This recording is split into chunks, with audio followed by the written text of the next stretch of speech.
In Bolivia, the first trial against the former de facto president, Añez, began, as she faces charges of duties and compliance and unconstitutional resolutions after assuming power in 2019.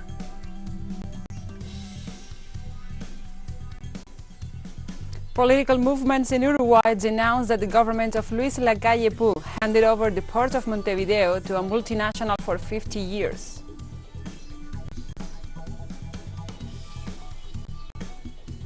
At least 6 people were killed and 13 others wounded in a suicide attack at El Gab Junction in the Somali capital, Mogadishu.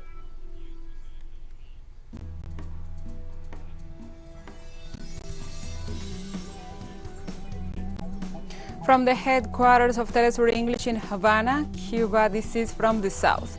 I'm your anchor, Gladys Quesada, and these are the news. On Thursday in Bolivia, the first trial against the former de facto president, Añez, began, as she faces charges of duties and compliance and unconstitutional resolutions after assuming power in 2019. The trial, dubbed Coup d'etat 2, started on Thursday despite Añez's hunger strike this Wednesday in the Miraflores female prison located in La Paz as a way to delay the legal procedures. The trial unfolds in the middle of a wide political and social expectation since Añez will face the charges for the coup d'etat made last November 12, 2019, when she self-proclaimed the president without meeting up the requirements, after the former president Evo Morales was forced to resign. The prosecutor's office announced that it has requested a maximum sentence of 10 years against Añez. Let's remember, Añez not only took over the presidency, but also green-lighted the massacres of Sacaba and Sencara against the pro-Morales protesters, as well as the embezzlement and stealing of public national assets.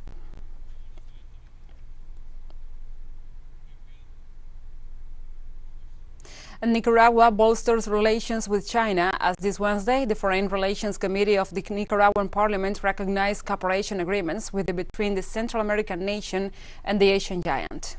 The committee consulted officials from the Chancellery, the Ministry of Industry, Development and Commerce, and the Attorney General's office regarding the content and the scope of the document.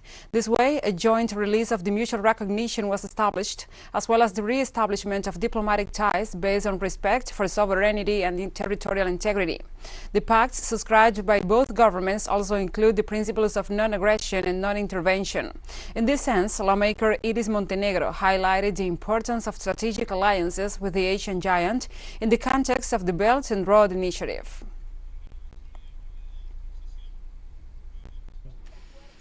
With this agreement and the treaty, we will also have the attitude to also participate in the aspects that the route and silk belt means, so that our products and our country can also have access to the other countries that are within this strip on the route and silk in the area of trade. On Thursday, the Mayan Quechua indigenous communities of Agua Caliente in Guatemala asked the InterAmerican Court of Human Rights to guarantee their collective right of determination over their ancestral lands, while the government has asked the court to dismiss the case. The lawsuit is a way to hold the Guatemalan state accountable for the detriment of the Maya Quechua community of Agua Caliente due to the lack of internal legislation to guarantee the right to collective property after 40 years of requests and the scarce of proper resources to demand the protection of their rights. The case also refers to the open-pit nickel mining project of the indigenous territories. The community's attorney, Jorge Flores, stated that the exploitation permits were granted without the consent of the indigenous group.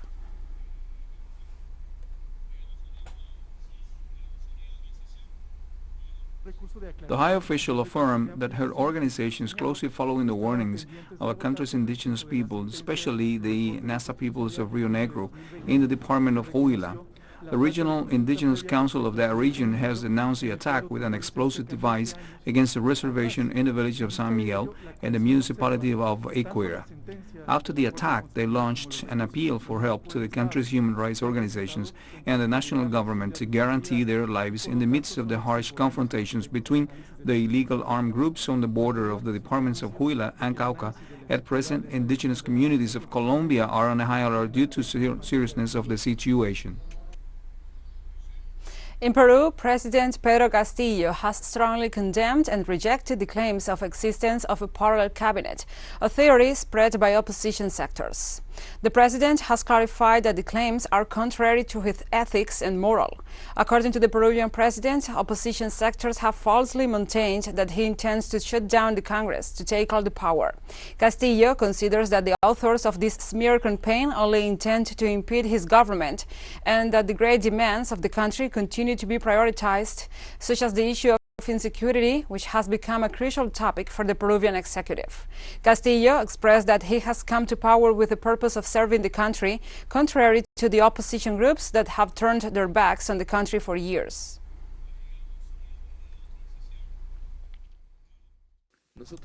We have come here with the purpose of serving the country, and we want to tell you that here they have been creating ghosts, sometimes unknown voices that do not go with our ethics, with our morals. They have created a shadow cabinet, which I strongly reject. They have been created saying that we want to shut down the Congress to make some laws for us because we want to stay in power. Because it comes from the other side that does not see or live as a regional governor does in front of his people, who do not want these great demands to be prioritized, for example. And on top of that, there are problems such as the problem of citizen insecurity. Why do you think that we have appointed our previous Minister of Justice as a Prime Minister? Because we have to modify certain norms. We have to make the laws for those who commit crimes a little more drastic. Now we continue. A Salvadoran woman was released on Wednesday after being imprisoned for more than 10 years after suffering an obstetric emergency that caused an abortion, which is classified in the Central American country as aggravated homicide. Morena Herrera, the president of the Citizens Association for the Decriminalization of Abortion in El Salvador, took to Twitter to celebrate the release of the convicted woman known as Elsie and to advocate for the decriminalization of abortion in the Central American country. Elsie is the fifth woman prosecuted and convicted on suspicion of having an abortion to be released by the authorities in the Central American country since December 2021. Human rights activists estimated that in the last 20 years, at least 180 women who have been sentenced under the same charges. Despite requests from the social and feminist movements, President Nayib Bukele in September stated that he will exclude any constitutional amendment in favor of the criminalization of abortion and the same-sex marriage.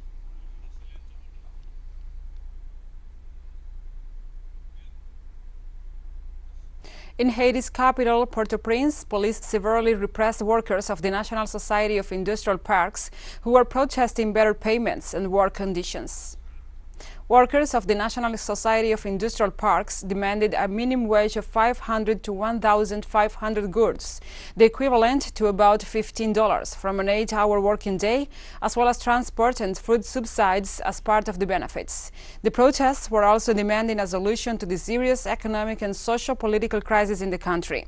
The Secretary General of the Autonomous Center of Workers of Haiti, Saint-Cyr, denounced that for 2 years now, the minimum wage in this nation has not been readjusted, and in these conditions, they have to deal with the high inflation that plagues the country.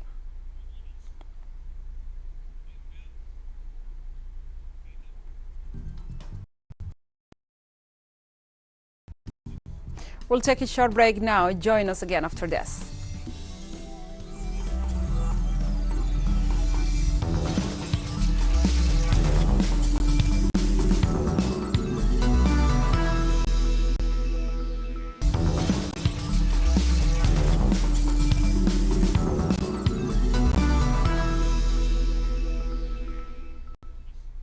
Welcome back to From the South.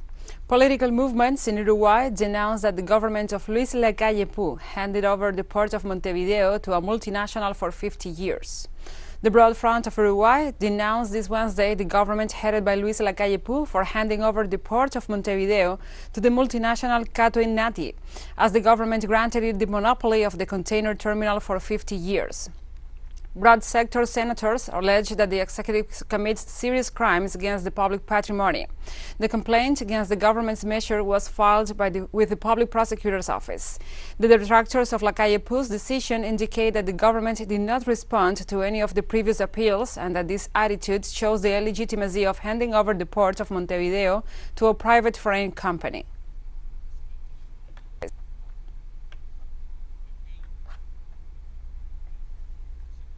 The United Nations High Commissioner for Human Rights representative in Colombia, Juliette de Rivero, called on the government to respect and protect the people, referring to the violence that plagues the indigenous communities of that nation. The high official affirmed that her organization is closely following the warnings of the country's indigenous peoples, especially the Nasa peoples of the Rio Negro in the department of Huila.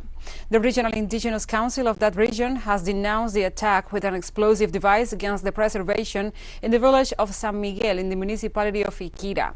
After the attack, they launched an appeal for help to the country's human rights organizations and the national government to guarantee their lives in the midst of the harsh confrontations between the illegal armed groups on the border of the departments of Huila and Cauca.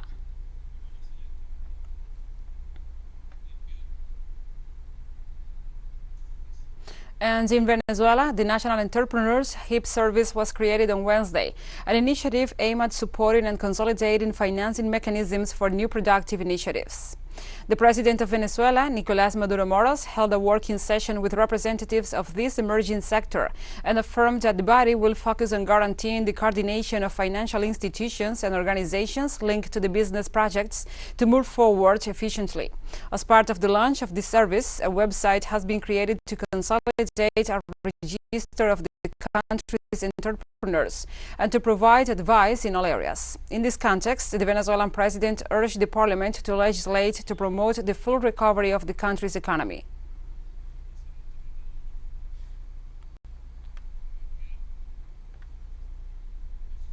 On Thursday, military forces of Russia and Belarus have started joint exercises on the territory of Belarus. Both governments have stated that these are operations for the protection of their borders. Moscow and Minsk have stated that these trainings are carried out to solve tasks of suppressing and repelling external aggression in the course of a defensive operation, as well as counteracting terrorism and protecting the interests of the Union. In particular, the troops will train in blocking arms and ammunition delivery channels, destroying armed formations and reconnaissance of the enemy. The training will last until February 20th and will be held at the Manovsky, Gorsky, Bretsky and other training grounds.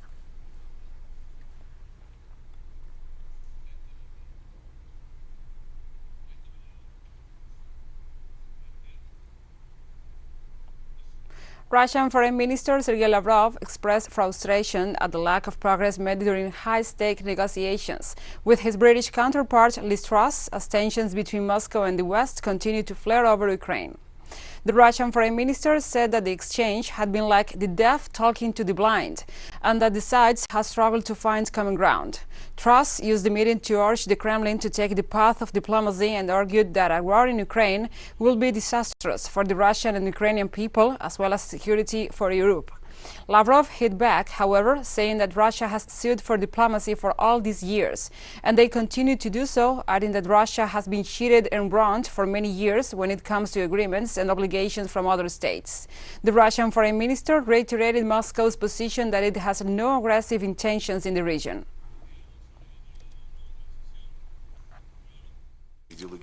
Ideologized approaches, ultimatums, threats. This is the road to nowhere. Unfortunately, many of our Western colleagues are carried away with this form of public activities, and I can't call it diplomacy.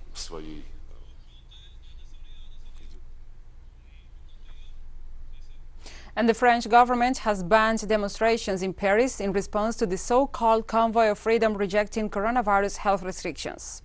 People belonging to the Yellow West Coast anti-vaccine movement and civilian in trucks, cars and motorbikes took part carrying anti-government banners and placards. They came out from different cities in order to demonstrate their discontent with the vaccination pass in force since last month. For their part, authorities indicated that after the de-escalation generated by the vaccinations, they could stop being required by the end of March or the beginning of April.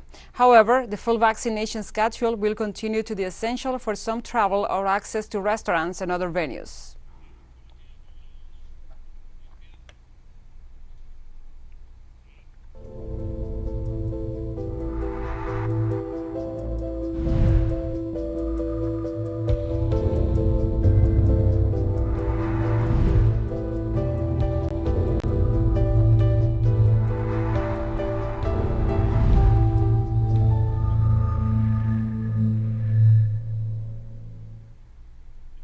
Now we address other topics. Spain scrapped a mandate to wear masks outdoors as COVID-19 infection rates drop and hospitals report lower admissions.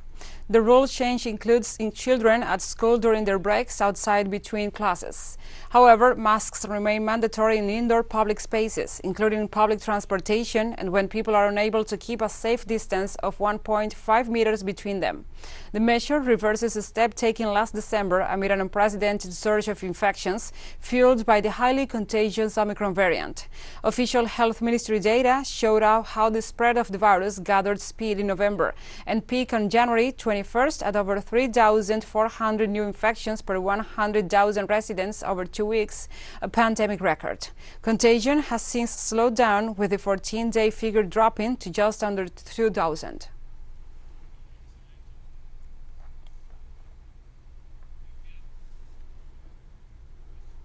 And the Canadian Prime Minister Justin Trudeau said on Wednesday that anti-vaccine trucker protests blocking the Canada-US bridge is putting thousands of jobs and the economy at risk. The Premier said the blockade must stop and also revealed that he is working with provincial authorities to regain control, after several automobile manufacturers announced that they will have to reduce production in addition to cancelling some work shifts. The Prime Minister stepped forward to reiterate a call for dialogue with the drivers and the immediate cessation of the protests. The problems generated by the blockade of the trucks affect companies such as General Motors and Settlands, whose units cannot circulate, representing millions of dollars in losses, in a passage through which at least $400 million in goods cross daily.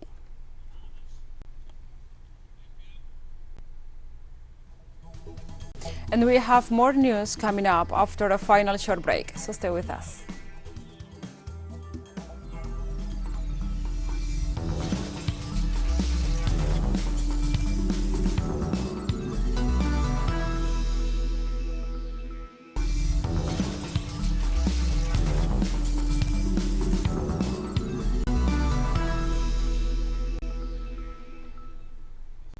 Welcome back. At least 6 people were killed and 13 others wounded in a suicide attack at El Gab Junction in the Somali capital Mogadishu on Thursday. Abdi Fattah Aden Hassan, Somali police spokesperson who confirmed, said a suicide bomber wearing explosive vests wrapped around his waist blew himself up, causing multiple casualties. Witnesses said the blast was huge and caused panic among the residents. The militant group Al-Shabaab claimed responsibility for Thursday's bombing in the restive city, saying its fighters targeted delegates selecting the upcoming lower house lawmakers.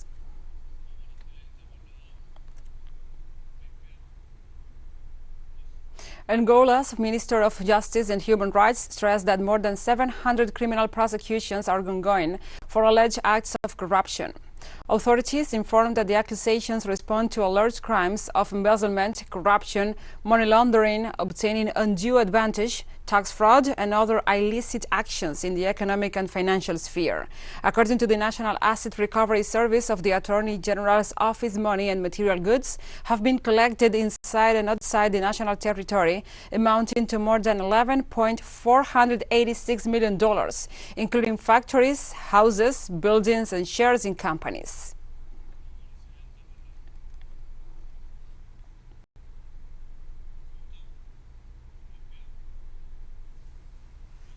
Iran's President Ibrahim Raisi said that the strengthening relations with the international community as well as resolving the conflicts in Yemen and Syria are priorities for his government. The president stated that his country's foreign policy aims to strengthen relations, build trust and dialogue with countries around the world, especially with neighboring countries. Raisi noted that the nation has been plagued by terrorism, systematic crime and foreign interference, and stressed that resolving the crisis in Syria and Yemen and forming an inclusive government in Afghanistan are among his country's priorities.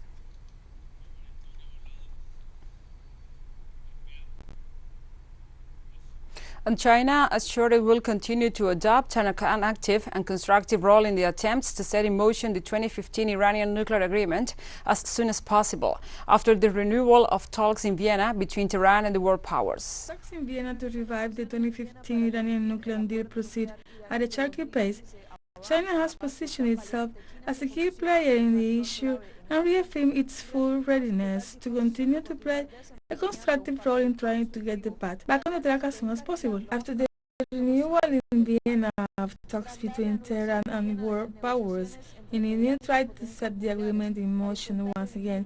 Beijing insists that the joint comprehensive plans of actions functions is vital for ending the growing tensions and call on of the parties to put in efforts for the sake of an understanding. China will continue to adopt an active and constructive role in the negotiation and will work with all of the relevant parties to ensure the agreement goes back on track on a nearby date. Negotiations have entered a critical stage, and we believe all of the involved should improve their sense of urgency, showing plain will and flexibility in order to encourage the signing of an accord as soon as possible. Over 10 months after they started, the talks to salvage the Iranian nuclear agreement are at a crucial point. The delegations have managed to narrow some gaps since the last round of talks, but serious differences persist, especially on the topic of the sanctions of the United States ought to lift. China holds the United States responsible for the setback in the 2015 deals, since the current crisis was prompted by Washington's unilateral dropping out of the agreement. Chinese authorities urged the U.S. to abandon its policy of maximum repression against Iran. As the main instigator of the Iranian nuclear crisis, the United States should correct its erroneous policy of applying never-ending pressure on Iran and eliminate all illegal sanctions against the country and third parties. On these grounds, Iran will certainly see to abiding by the terms of the agreement. China insists on the need to resume the deal to its tension in the Middle East, allowing Iran's development and guaranteeing the diversification of its oil supply. On the other hand, experts highlight the increasing involvement of China in affairs of the region, for example, with the historical signing of a bilateral association with Iran that is set to last for 25 years, as well as the support given to Syria and the willingness to cooperate in reconciliation in Afghanistan. This is a clear sign that the Asian giant's influence in the Middle East grows as the U.S. loses its grip. Thanks to our correspondent Iranzi Barasa for this report, and now we continue. Problems in bilateral economic and trade relations between China and the United States should be properly solved in the spirit of mutual respect and equal consultation, said the Foreign Ministry spokesperson Zhao Lijian on Thursday. China always advocates the spirit of mutual respect and equal consultation to properly resolve the problems arising in bilateral economic and trade relations between China and the U.S. Threats and pressures based on one's unilateral interests will not help solve problems, but only undermine mutual trust and the atmosphere for dialogue and negotiation. And we have come to the end of this news brief. But remember, you can find this and many other stories on our website at telesurenglish.net. And also, if you feel so inclined, please join us on social media for all the latest news. We are on Facebook, Twitter, Instagram, and Telegram. For TeleSUR English, I'm Gladys Quesada. Thank you for watching.